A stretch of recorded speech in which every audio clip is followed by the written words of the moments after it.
D'accord alors Moustapha dañuy daal di dugg actualité directement. Pourquoi tout cet activisme. alors bisimilah ñu waxtaane tey waa APR. Alliance pour la République muy parti wu président Macky Sall. parce que seetlu bi mooy bi ñu génnee ci tension politique yi nga xam ne moo amoon ci réew mi. te fan yi mu doon am nag comme ni ko Aliou Sall rek ko président ci boobu waxee. yu ci bari ci ñoom dañ ne woon mukk génnuñu waxuñu. bi tension yi jàllee nag ñu seetlu benn activisme. ku ci nekk.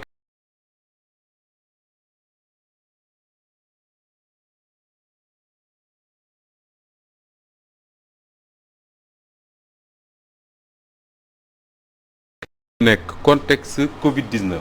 même si su fekkee ne l' état de catastrophe sanitaire bi président Macky Sall tegoon teggi na ko. état d'urgence beeg yooyu couvre-feu ak yooyu teggi nañ ko mais Covid-19 reculé wul. wala boog bu reculé li mu reculé bariwul. ce qui veut dire que le président de la République ci boppam bi mu fekkee ne teggi na yooyu insisté woon na wax ne nañu continuer di respecter les mesures barrières. maanaam di takk masque ak éviter yenn rassemblement gi yooyu donc lii xew fan yi c'est un très mauvais signal je dirais même que c'est un signal dangereux boo xam ne moom la waa APR wala boog certains responsables de l'APR di renvoyer aux populations sénégalaises parce que Cheikh Tidiane fan yi ñu nekk Sénégal joué na fi match de football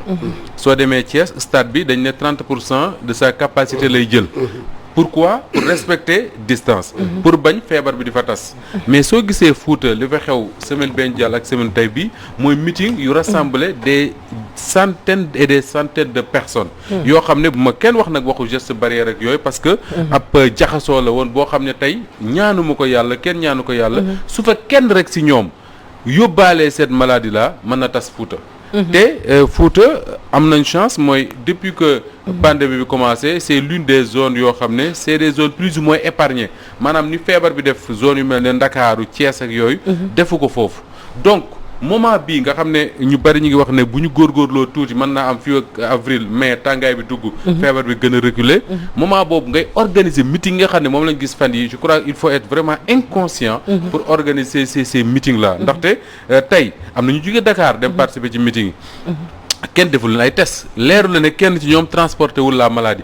leeru la ne kenn ci ñoom ku dëkk ci beneen zone Fouta déplacé wul ñëw ci zone bi ñuy meetingee indaale la maladie su ko fa joxee kenn day tas et tey kenn ñaanu ko yàlla mais man du ma bett fan yi ñu jëm ñu joxe fi ay résultats ne zone sangam feebar bi def na fa nangam ak nangam te bu boobaa ñi nga xam ne ñooy porter la responsabilité mooy uniquement les responsables de l'APR ñi nga xam ne ñoo organiser meeting yi am fan yi bokk na ci ñoom Farba Ngom Cheikh Oumar Anne Abdoulaye Daouda Diallo ñu demee noonu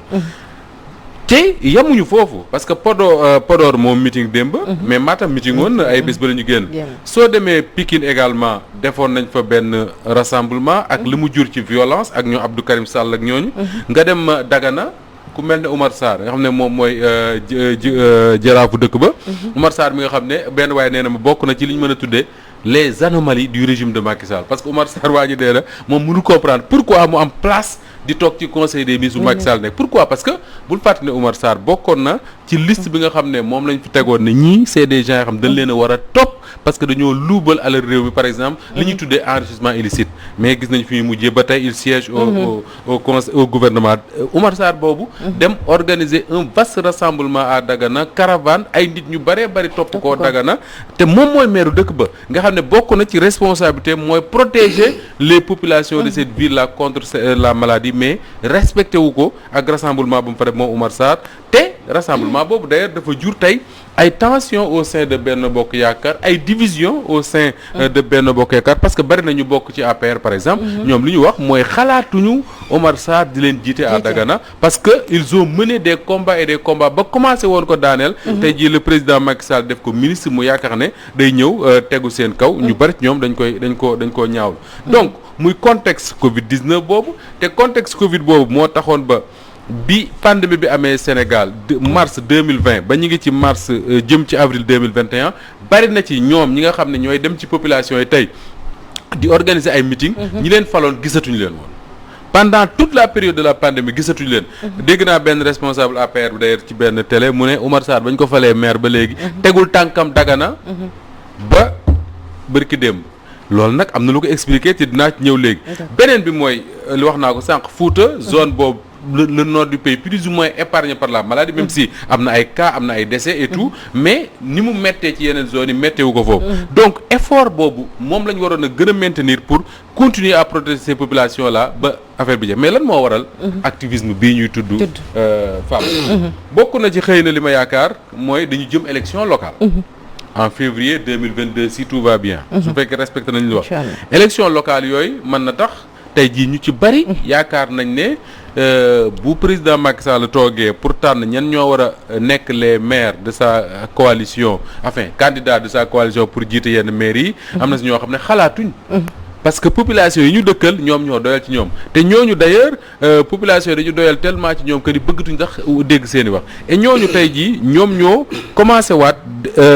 duggaat sur le terrain pour wane ne am na lu ñu représenté. yaa ngi dégg activiste pour wane ne am na lu ñu représenté donc ñoo wane ne war nañoo mën a nekkaat candidat pour jiite mairie muy beneen bi mooy dañu nekk de plus en plus dans une période boo xam ne y a beaucoup de rumeurs parfois même des informations crédibles qui disent que ni le gouvernement dina changer bala yàgg maanaam dana am un remaniement ministériel ministre yoo xam ne c'est le moment pour ñoom également ñu dem activer wu pour wan président Macky Sall que ne ñun kat tekki nañ dara ba léegi ñi nga yëngal suñu base ñi ngi wane ne mën nañoo nekk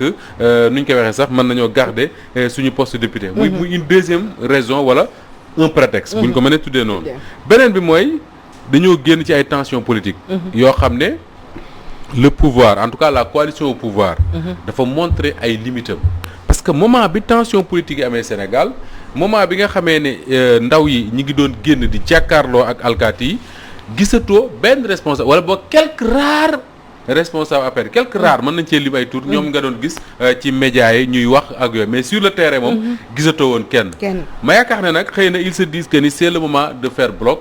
et faire bloc pour faire face et c'est ça le danger pour man foofu le danger bi nekk faire face ak l'opposition foofu le danger bi nekk parce que ku mel ne Ousmane Sonko waxoon na par exemple ne la deuxième vague sera beaucoup plus dévastatrice je crois que noonu la ko waxee woon nga dégg depuis quelque temps ñu naan la le pouvoir a commencé une deuxième vague d'arrestation mooy arrestation yi nga dégg nii en même temps nga gis les responsables du pouvoir commencé di mobiliser waat seen ay troupes nga dégg ku mel ne ay Farba Ngom soo déggee seen discours yi ñuy wax dégg naa mu ne cooli bi muy am da koo fekkoon mu corona xaw ma su corona wul woon ñëpp danañ ko gis donc c'est des gens yoo xam ne da ngay gis ne kon ñoom fi ñu nekk mooy ci mobiliser wu pour faire face su fekkee ne loolu la dama yaakaar ne kon ñoom comprendre uñ message bi nga xam ne wala boog dégg nañ message bi dañ koo bëggut a comprendre parce que le message bi nga xam ne moom la jeunes yi envoyé le pouvoir le président Macky Sall bi mu defee son discours da nga naan peut-être comprendre na parce que moom au moins il est venu dire lii laa bëgg a def lii laa bëgg a def parce que xam naa ne situation bi métti na xam naa ne jeunes yi liggéey ñu nangam ak nangam xam naa ne contexte Covid bi et tout j'essaie d'apporter des réponses à ça même si c'est suffisant ou c'est pas suffisant on peut en parler mais dans les faits dans les actes de tous les jours son discours bi nga xam ne moom la tegoon dafa wuute trop ak li nga xam ne moom la ñu gis les responsables de son parti di ko def parce que ñoom li ñuy def mooy mobiliser wu pour dem local mobiliser wu pour remaniement bi ñuy annoncé ak yooyu mais également boo déggee seen discours ñu ci bari ci ñoom mooy dañ ñoo bettoon mais du demawaat noonu cela veut dire quoi Fabel que ni danañ mobiliser wu armé wu je mets des guillemets pour que boo ëllëgee kenn du leen bett et loolu danger la pour réew mi parce que je crois que Sénégal li mu soxla tey mooy fii ak 2024 c'est une période qui sera particulièrement sous tension parce que ay élections lañ ci programmé des locales des législatives ba pare ñu war a jëm présidentielle 2024 période boobu ku bëgg président Macky Sall kuy mbokkam li nga ko war a jàppalee mooy fexe ba mu nekk une période calme une période de sérénité boo xam ne danañ ci organiser des élections dans la transparence kii gagné ñu dem législative kii gagné ñu dem présidentielle en toute tranquillité kii gagné mais su fekkee ne nii lañ ko bëgg a defee mooy ku ne mobiliser wu ku ne daat sa paaka denc taxaw ne kenn du ma bett ça risque d'être compliqué pour période yu jëm et loolu sénégalais bu nekk war na def attention sénégalais bu nekk war na ci def attention coach est-ce que moment bi moment wu meeting la wala moment wu rassemblement la ak ni ñu gis dëkk bi mel feebar bu toll fi est-ce que moment bi moment meeting la xam nga Macky Sall dafa ne je vous ai compris du loolu la wax waaw mais yow boo comprendre léegi nag man dama bëgg nit bu waxee ne man de comprendre naa la. nga poser ay actes yuy wane ne. yuy wane ne comprendre naa. man xam nga man loolu laa gëm.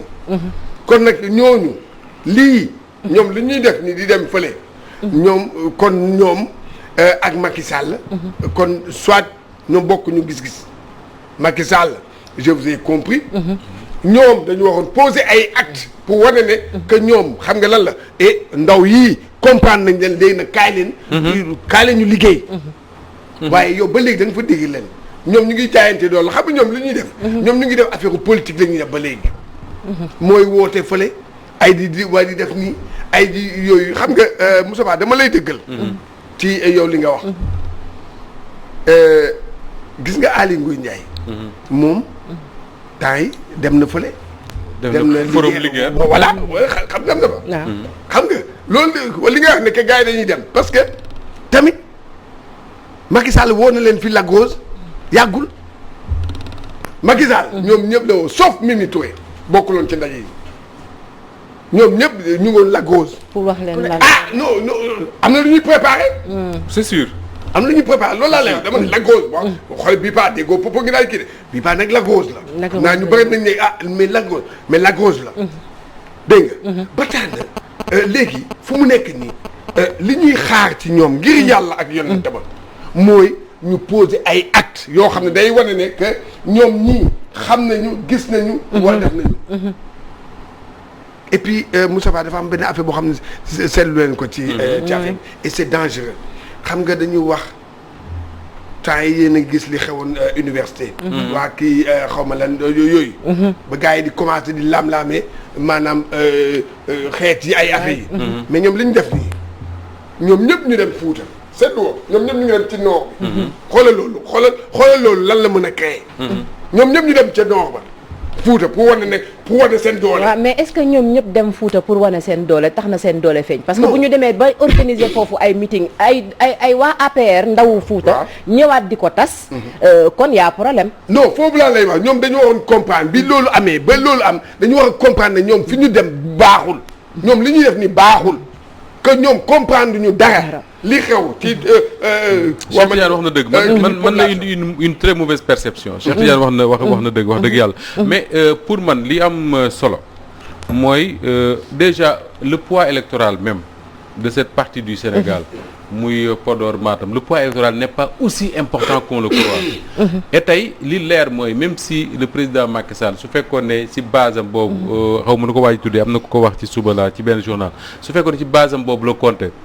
pour être élu en 2012 et réélu en 2019 mënul nekk parce que bu ko Fouta gépp voteeloon du régler le problème ça ne représente pas 50% très très loin de 50% de l'électorat mais li am solo mooy Fabel li nga wax sànq mooy moment bi ñu koy defee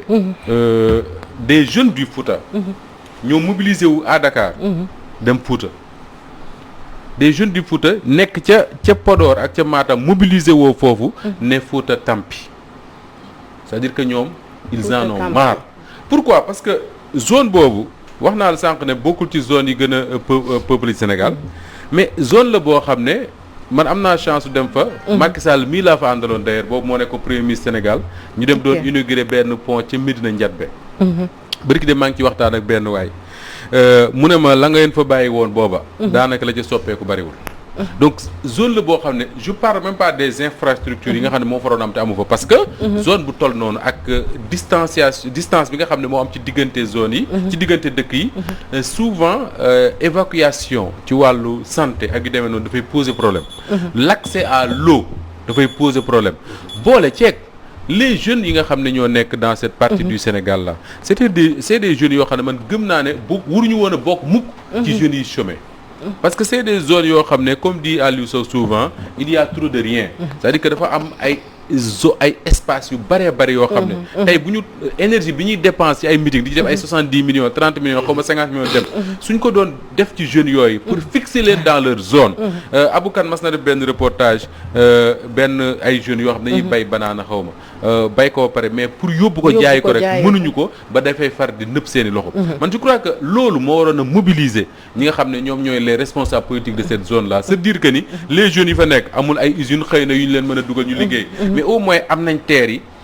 yoo xam ne bu ñu leen jàppalee ñu taxaw liggéey parce que liy fixer les jeunes sénégalais dans les zones mooy tey ñu fexe woon ba l'agriculteur sénégalais par exemple mu dëkk Fouta ak mu dëkk Njàmbur ci yem ñu fexe ba mu nekk quelque boo xam ne man mi nekk Ndakaaru xëy na di liggéey su ma demee gis ko ñeeku mooy baykat boo xam ne dafay am le minimum pour mën a yor njabootam le minimum pour mën a dëkk fu baax le minimum pour pouvoir se déplacer et loolu boo ko defaloon les jeunes yi nekk Fouta defal ko les jeunes yi nekk ci beneen zone ñu sawar faa toog mais jeunes yooyu ñëpp tey ñi ngi daw dem ci goxu taax yi pourquoi parce que la nga mënuñu dund 1960 ba léegi ñu gis seen ay maam seen ay papa ñuy bay mbay moomu yóbbuwu leen fenn fudul di leen deetloo ginnaaw ba pare nga bëgg ñoom ñu fay toog du mën a nekk et qu'est-ce que tu fais mooy moment bi nga xam ne ci lañ nekk ci pandémie moment bi nga xam ne ci lañ nekk ci crise économique parce que la pandémie également c'est une crise économique moment bi nga xam ne France ci boppam mi ngi reconfiner boppam moment bi nga xam ne tous les pays du monde ñi ngi réfléchir à comment faire pour sortir de cette crise économique là moment boobu yow ngay woote ay meeting ñi def ay 70 millions je crois que c'est désolant et képp ku dëkk Fouta nga bokk APR rek nga bañ a bokk APR ci yam loolu je pense pas que day nekk lu neex je pense pas très sincèrement non seulement Moustapha da nga may fàttali li benn nappkat waxoon rek bi ñu ko tàllalee micro lan moo tax ngeen di jël gaal gi di dem ba dee bakkeen yi di ci am mu ne ñi ñu fi fekk ñoo ñu encouragé wul xam nga ko fekk sa baay napp ba à la traité ci napp te mu nga xool ko tey muy xëy di ñaan dépense kooku encouragé wu la pour nga toog ci napp bi Fabel gis nga tey jii li leer mooy su fekkoon ne d'ailleurs le mot que je cherchais mooy sama benn doyen mi ngi ko envoyé am na benn ministre bu ne Podor c'est le titre foncier de Macky Sall. C'est le titre foncier de Macky Sall. xam nga genre wax yooyu. moom laa lay wax. mooy Cheikh Diagne doon wax c'est le mot que je cherchais d'ailleurs depuis tout à l'heure. Podor c'est le titre foncier de Macky Sall. mais li am solo mooy Fabel gis nga jeunes yi nekk ci Dakar. nga leen di gis ci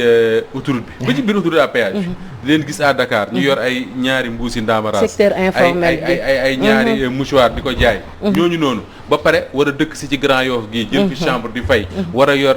lekk sa lekk nu ñu koy waxee sax suba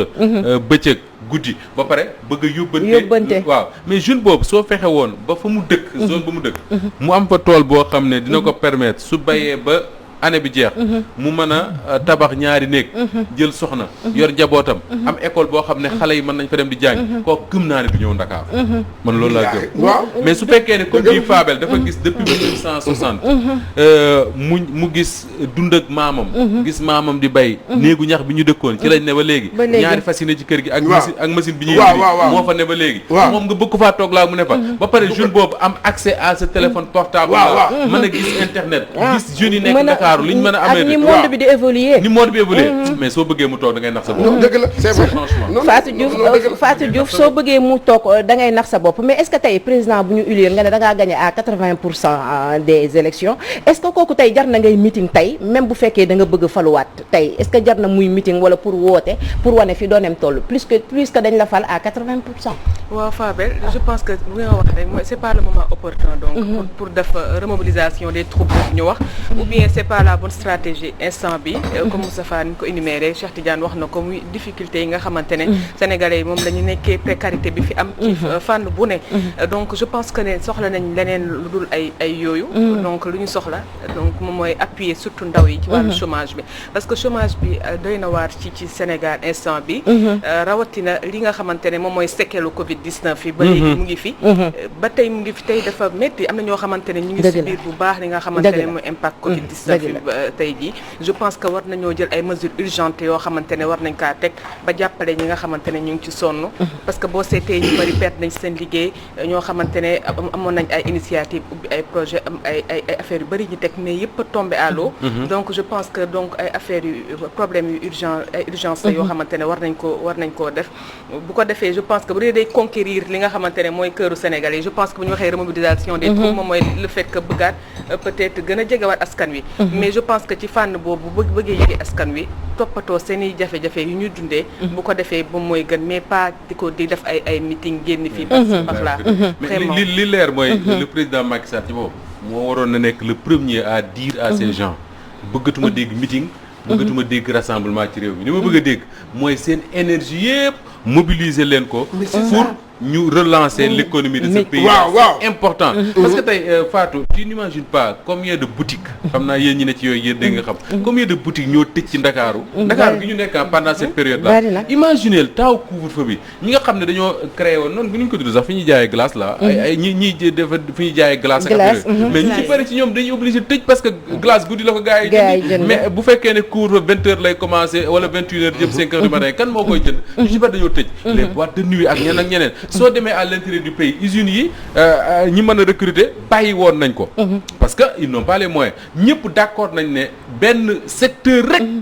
moom moo am doole yi wala boog bu ñu ko jàppalee moo mën a régler loolu mooy l'agriculture parce que en Afrique quand même mën nañ ne sur ce point là on est plus ou moins épargné mais ces entreprises là énergie wu gouvernement bi yëpp énergie wu képp ku am parcelle de pouvoir ci Sénégal waroon na nekk mooy comment faire pour relancer cette économie bu ñu ko relancer nag fii ak fin de l'année ñu gis ne mbir maa ngi xaw a pouvoir ku nekk dem meeting fu mu la neexee y a pas de problème mais ce moment là même su fekkoon dañ ne 0 cas de Covid moo fi nekk moment bi moment wu mobiliser énergie la pour faire autre chose et non pour dem mais li am solo tey mooy Cheikh Tidiane yéen ñi def sport mais gars yi dañoo war a tijji stade yi mu fees 100%. waaw lamb ji dañoo war a tijji stade yi mu fees 100%. mais attends c'est quoi le problème. puisque ñi ngi meeting. puisque ñi ngi rassemblement. voilà ñu tijji. voilà loolu la 100% on fait comme si de rien n'était. c'est ça la vérité on ne peut pas vouloir une chose et son contraire. Moussa Faye parce que décision d'appelé ñi meeting Podor dem. mais ñoom ñëpp duñ des Podor ils vont se séparer ñii dem ci zone Fouta yi ñii ñëw Dakar ñii dem Ndar ku ci yóbbaale maladie bi da nga ko yóbbu fu la neex da nga koy yóbbu fu la neex mais nañu waxante dëgg rek Moustapha au moment où ñuy wax ne est-ce que meeting war na am waaye est-ce que war nañu ibbi làmb ji est-ce que sport bi war nañu wax stade yi fees d'autant que xam nañ ne am na yu jiitu yooyu yu ñu war a régler ci yi nga xamante ne pour man bu ñu demee foofu dañuy divertir dem yóbbu ñu ci li ma bëgg a wax mooy su fekkoon ne je dis on ne peut pas vouloir une chose et son contraire su fekkoon dañoo bëgg ñu comprendre respecter la mesure consistant à dire que ni dinañ tijji stade yi mais 30% du public lay jël xam nga ñu def loolu xam lu tax ñu def loolu c'est pour respecter la distanciation sociale mën a gérer foule yeeg yooyu mais su fekkee ne loolu da nga koy def à Thiès à Dakar c'est vrai fi la maladie bi ëppee mais nga dem mën a permettre à Pikine gii ñu fiy rassemblement mën a permettre à Dagana un ministre de la République organiser fa vaste caravane mën a permettre à Podor ñu meeting avec des centaines de personnes yu ñëw nga xam ne sax boo liree la presse tey man c'est le problème également que j'ai parfois avec nos confrères c'est-à-dire que dans ce contexte-là la presse di mel na kuy saluer les centaines de milliers de personnes qui se sont retrouvées à fële ni koy wax sax à Podor ça pose problème ma ne soo ko nangoo ñu defee ko noonu mais nañ nangu rek ne nañ ubbi mu jeex ne jàkk jaay ngoon comme neex na noddu comme def nañ ko fële nañ nangu ñoom Cheikh Tidiane it ñu duy stade Demba ji nu mu tudd stade bi Léopold Senghor après ça fonctionne plus mais ba ca Thiès 30 000 lay jël xaw ma 40 ñu def ko moom après bon y a pas de problème et au même moment bi match ba daam di nga gis ci biti booy di kaas nit di kaas ci biti parce que nee nañ leen ñu dugg xam nga loolu tam neexul xam nga parce que ku mën a gérer foule yi ca fële war a mën a gérer waaw dëgg coach daal mooy je vous ai compris boobu nga doon wax rek te ñu bañ te ñu gis ni vraiment comprendre ñu on fait trop de politique. Trop de politique. sama waxu toujours mooy.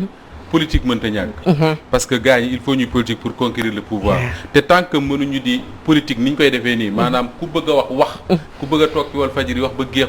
ku bëgg a toog feneen wax ba géex loolu mooy permettre ñuy éviter yenn conflits yi. parce que buñ ko mënatul am dañuy wut ay armes pour conquérir le pouvoir yàlla na ci yàlla musal. mais nag politique boobu dafa war a am waxtoom. waxtoom mooy on a dit que on a reporté les élections locales ba février. nañu lijjanti la relance économique. suñu relancé woo fii ak décembre ñëpp xam na ne période fête la période kii la fekk réew mi commencé suqaliku mais ñu commencé meeting amul problème budget bi nga xamante ne def nañ ko ci meeting mais ce budget là tey war na servir à faire autre chose tey jii soo gisee et loolu et j'espère que le président Macky Sall va saisir le message et j'espère que ñii meeting dana saisir le message parce que bu fekkee ne zone bu mel ne Fouta yaa ngi di fa dégg Fouta Tampi di dégg Podor debout di dégg Podor va mal c'est un message à saisir am na ku ne Sénégal Tampi la ñu war a wax Sénégal Tampi ouais ça veut dire que ni y a un message à saisir et yu ndaw yooyu Guy Marius Sagna mas na ko wax fii d'ailleurs c'était avant les tensions avant ñu koy jàpp mu ñëw fi benn émission mu ne lu musul am Sénégal mi ngi am te autorités yi bàyyiwuñ ci xel mooy souvent da nga daan gis les mouvements de contestation comme ay Y'en a marre ak yooyu c'était dans les centres urbains. dëkk yu mel ne Ndakaaru ci ngay dégg yenn collectif yi yenn plateforme yi mais léegi village boo dem Fatou mii di journaliste bu nekk xam na ci dara village boo dem da ngay gis ay Aquatec dégage ay yu demee noonu ay yooyu commencé di judd ci dëkk yi un peu partout c'est des messages à saisir boo ko saisiru nag da ngay xëy suba rek mu ne paf nga naan ndekete lii réew mi ngi bax fekk ne yàgg naa bax kubéeru cin bee tijjeekul woon kubéer bee tijjeekul woon Moustapha xam naa ne foofu la ñuy tëjee bëgg naa nga wax ñu tuuti ci kaddu njiit parce que ñun xëy na fekkee wuñu temps wu Senghor xëy na fekkee wuñu Abdou Diouf lu tuuti lañ ciy fekkee mais ñun bu ñu xoolee ci Laye Wade wàcc ci Macky Sall boo xoolee ni Sénégalais yi di doxee nga xam ne li ñu mayoon Senghor mayuñu ko Abdou Diouf li ñu mayoon Abdou Diouf mayuñu ko Ablaye Wade et li ñu mayoon Ablaye Wade aussi mayuñu ko Macky Sall et noonu lay te kii remplacer Macky Sall mooy gën a ñàkk duñ ko kooku tam duñ ko may dara parce que population yi fu ñu toll dañuy gën a exiger parce que maa ngi ñëw Moustapha dañu man période Macky Sall dañ fi jékki-jékki rek fast track Sénégal émergent accélérer la cadence mu nekk yooyu yëpp nekk ay kii yoo xamante ne benn bu ci ñëw dafay frapper tellement parce que da nga koy xaar ñun ñëpp ay sénégalais lañ dañ koy xaar mais dañuy dem ba ci biir furaas daal di xëddën mu mel ni mag boo xamante ne bu waxee doo jàpp ay waxam loolu tamit nekk problème trop ci Babel daf may yóbbu ci lu Maurice Soudieck Dione wax démb ci guddi ci diine ak jamono muy analyse moom mësul bàyyi xel et je trouve que c'est pertinent daf ne Sénégal suñu xoolee pouvoir yi fi jaar yëpp pouvoir bu ñu def 8 ans problème yi commencé 8 ans mu ne Senghor bi mu jotee ak Mamadou Dia ba jalta ji am ba ñu tëj Dia ci kaso bi 60 xam nga 60 la Senghor jiitu 68 mu am grève 68 bañ ne woon le pouvoir est dans la rue mu ne bi Abdou Diouf jëlee pouvoir bi 88 Abdou Diouf mi ngi jël pouvoir bi début 81 su ma juum 81 88 la même chose Ablaye Wade jël le pouvoir 2007 Wade gagné élection 2007 2008 muy 8 ans après Wade commencé am problème ak Macky Sall problème yi commencé ba il a perdu les locales de 2009 perte présidentielle 2012 président Macky Sall falu 2012 2017 muy ñaata 2017 muy non 2012 2019 muy 7 ans 2019 muy 7 ans 2020 mu nekk lan 8 ans 2021 problème yi commencé ma ne kon est-ce que quelque part sénégalais yi du ñu takk say 8 ans ça veut dire quoi que ni ñun suñu président yi ñuy fal on se dit que ni c'est des présidents pour une période de 8 ans donc je crois que message yooyu suñu njiit yi war nañ ko comprendre lan moo tax suñu falee njiit dañ koy falaat sax mais bu defee 8 ans rek y'a problème man démb daf ko wax rek ma ne mais attends il faut qu'on réfléchisse à ça ça veut dire quoi que ni ñun sénégalais ñu déggee pouvoir mooy à partir de 8 ans usure commencé doyal nga ci sëy bi oui sëy bi doy na usure commencé et les problèmes commencent et kon sëy nag problème bi lune de miel bi daal bi et li muy jur mooy li nga wax sànq buñ tollee ci période boobu mooy discours boo mënti def les gens duñ la dégg parce que traag ak Sénégal émergent il ne t'écoute plus voilà fi mu ne nii sénégalais yi déglu wuñu Macky Sall dañuy déglu comment faire pour le remplacer mais tamit kan moo war a remplacer Macky Sall voilà non mais c'est que non nga ci côté boobu non 8 ans yi war nañ ko xool non kay dama leen di wax maintenant faire nañ de mooy Moussa Ba sénégalais yi sénégalais xam naa lañ gën a mën folli mais mënuñu fal et je pense que ça va changer xam nga tax ma ne ça va changer parce que soo dégloo discours léegi bi ñiy voté ils sont plus exigeants te li xew fan yi wane na ne les sénégalais nekkatuñ fi ñoom pour di voter benn dimanche dem toogaat seen kër ba 5 ans après wala 7 ans après ñuy doog a ñëw di xool ba xam waa ji def na c'est-à-dire que li ma gis mooy dañ lay voteel nga jiitu soo jàddee ñu génn loolu laa gis c'est-à-dire que voteel la nga jiitu et on t'écoute et on te suit mais li ñu daan waxee naan bàyyi leen góor gi mu liggéey Fabel a raison je crois que loolu c'est fini on est devenu plus exigeant bàyyi leen góor gi mu liggéey ni ñu ko doon waxee ak Ablaye Wade waxee wuñ ko ak Macky Sall Macky Sall les gens lui demandent des résultats tout de suite et maintenant et pourtant de soo xoolee ci yenn domaines yi domaine infrastructure yu demee noonu mais Macky Sall def na quand même ci réew mi soo xoolee ñaata kilomètres autoroute la fi def na soo xoolee ci Ndakaaru lan la fi def ci ay échangeurs ak ay def am na lu mu def mais li waa ji li politologue de Maurice Soudieck Dione doon waxee démb naan le bilan immatériel c'est-à-dire que li nga xam ne bët du ko xool gis ko li nga xam ne du ma ci teg sama loxo foofu la problème bi nekk mooy lan mooy justice par exemple boo xam ne Sénégalais bu nekk da nga war am sentiment que ni tu es en sécurité d'abord boo xiifee lekk ba pare sécurité judiciaire comme ni ma ko benn avocat doon waxee mooy lan mooy man ak Cheikh Tidiane Gomis ñu am yaqin ne ñoo yem képp ci yoon su ma tooñee ñu dem ci yoon duma ko su ma ko tooñee ñu dem ci yoon duma ma mais malheureusement dans ce pays foofu la suñu nguur yi di juume ba léegi ñaari Sénégalais boo mënti def BRT bi gis nga bu pare woon naay lépp di daw Sénégal mel ne panaal tamit comme ni ko suñu maam yi doon waxee defe na waa Ndar ñaaxlo dëkk Ndar fii mel ne panaal su meleen noonu tamit te Sénégal yi am sentiment que ni amuñu sécurité am sentiment que ni yemuñu ci justice am sentiment que ni benn groupe ci ñun moo jël l'essentiel de koom gi ci réew mi di ko dundee je crois que problème bi non c'est priorité yi la Moussa priorité la nit yi am na lu ñu tal gis nga boo kii damay nekk ci beneen ci tali bi di dem dégg nga gis nit yi naan xoolal ñu ngay tabax di tabax waaye ñun soxla ñu lii ñun dañoo xiif ñun dañoo mar ñun dañoo xam nga yooyu la gis nga man kii président bu bees président bu baax boo xam ne boo kii bu koy Sénégal yi moom mooy ki nga xam ne mu ngi yooyu lay réglé le problème des Sénégalais le problème bi jàngum économie mais defe naa ne Sénégalais président bi mu bëgg jàngum économie nag moo tax xaw ma nu ñu koy defee mais président bi Sénégal bëgg mooy président boo xam ne séddoo bi dina tolloo ak lekk moom laa lay wax xam nga séddoo bi bu tolloo ñëpp lekk il faut que séddoo bi tolloo mais bu fekkee da nga gis des Sénégalais yoo xam ne bu weer dee du ñu am 20 000 francs ci salaire à côté nga gis un Sénégalais qui n'a pas plus de mérite que lui du ci njàng mi du ci dara di denc 5 millions ci poosam par weer y a problème il faut que ñu xoolaat ko man surtout sama frère yi su ma leen gisee muy jeune xale surtout xale yu góor yi coach des fois soo leen di xool wala ngay waxtaan ak ñoom sa xel dafay sori ba nga xamante ne da nga leen di ñeewantoo da nga leen di gis ñu nekk ci secteur informel bi waxuma loolu sax xam nga lan moo gën a doy waar ñu ngi koy wax souvent ñu ngi koy wax mais dafa mel ni nguur gi xool ci loolu mais xoolal da ngay xool chômage bi ñoo xam dañoo jàng ba am sa diplôme ngay nekk fii di dem leen la di dugg ci ay affaire u mbaam di ay liggéey vidéo borom saret waaw xool mu ne mast la am voilà xoolal loolu rek saret la yor waaw xool loolu mast yoo nga dem yore waa saret boo demee di fekk ay ñoo xam ne dañoo am diplôme waaye mënuñoo liggéey nekk ci kër gi te bu ñu demee di ut liggéey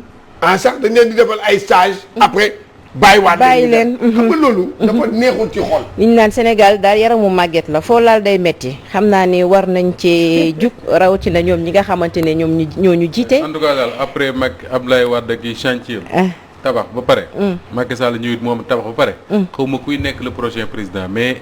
na tabax lu ñu lekk quoi baax na voilà non dëgg la na tabax lu ñu lekk gën a développé pays seen lekk yomb mais Sénégal pourquoi lekkam cher lekk dafa cher lekk dafa fi cher mais Sénégal ku xëy suba jënd benn croissant nii luxe la bien sûr Moussa jënd benn croissant xëy suba xëyal yor 10 000 dépenses sama gars yi yëpp buñu xëyee suba ay fonde laay gis ñuy yónni xëyal yor 10 000 dépenses fonde laay léegi Moustapha ay fonde la ñuy yónni ko dégg non mais waaw loolu c'est vrai non ñun ñooy ndekkee fonde moom mooy ndekkee croissant waaw ñun moom chaque matin fii sànq nee naa ko yow est-ce que duñ la woo ci suuf nga ñu koy nëbb man Seydina ñun Ablaye ñun ñëpp waaye moom moo fii dekk man ñun ñëpp ñooy ànd bu ma ñun ñëppay fonde ñëpp a fii fonde dimbale ma ñëpp alors Moustapha jaajëfal nañ la bu baax a baax jox la rendez-vous vendredi prochain Inch'Allah ci kàttanu Yàlla. Je crois que ce sera le dernier bu neexee Yàlla. Inch'Allah avant ñuy dugg ci koor gi. Inch'Allah avant dernier la. parce que semaine bële. la semaine bële du koor gi de. parce que la semaine passée ñu ngi doon wax naan 2 semaines. waaw léegi wala des na benn àjjuma. kon de ñoom Cheikh Tidiane Ndiaye nañ ci profité añ liñ bëgg a añ. añ liñ bëgg a añ. alors ko weer dina jafe nag mais nga añ li nga mën rek. dina xaw a jafe. alors dañuy daal di dellu régie fekk fa ay El Hadj Modou Fall. ak Alaaji Modou Fall waaw ba tey dootoo ko defati. yow am nga problème tey dootoo ko defati Alaaji Modou Fall ak Ajaratu Penda Diallo Guèye ñëwaat ci suñu plateau léegi.